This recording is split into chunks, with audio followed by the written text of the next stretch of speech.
பாக்யராஜ் அவர்களுடைய மகனான சாந்தனு பாக்யராஜ் தன்னுடைய தந்தை மறைவுக்கு அப்புறம் தான் மனதளவுல எந்த அளவுக்கு அவருடைய அப்பாவை ரொம்பவே மிஸ் பண்றாரு, அவருடைய பிரசன்ஸை எந்த அளவுக்கு அவர் இழந்திருக்கிறாரு அப்படின்ற மாதிரி ரொம்பவே உருக்கமா தன்னுடைய இன்ஸ்டாகிராம் ஸ்டோரியில ஷேர் பண்ணிருக்கிறாரு.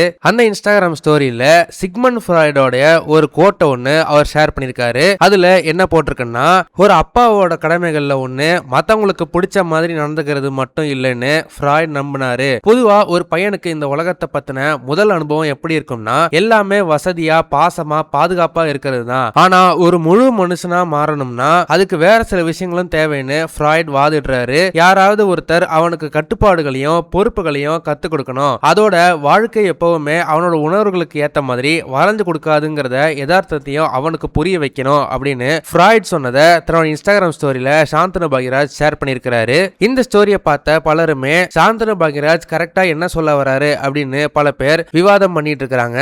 அதாவது சாந்தனு பாக்யராஜ் இத்தனை நாளா ரொம்பவே சந்தோஷமா தன்னுடைய அப்பா கூடயே இருந்திருக்காரு. எல்லா பொறுப்புகளையும் தன்னுடைய அப்பாவே பார்த்துக்கிட்டு இருந்திருக்கிறாரு. ஆனா திடீர்னு அவருடைய அப்பா இறந்து போனதுனால அனைத்து பொறுப்புகளுமே அவர் மேல வந்து அவருக்கு ரொம்பவே பிரஷரா ஃபீல் பண்றாரா அப்படின்ற மாதிரி ஒரு பக்கமும், பாக்யராஜ் அவர்கள் சாந்தனுவை இத்தனை நாளா எந்த அளவுக்கு ரொம்பவே பொறுப்புள்ளவரா வளர்த்திருக்கிறாரு அப்படின்றத சாந்தனு பாக்யராஜ் ஷேர் பண்ணியிருக்கிறதாவும் பல பேர் விவாதம் பண்ணிட்டு இருக்காங்க.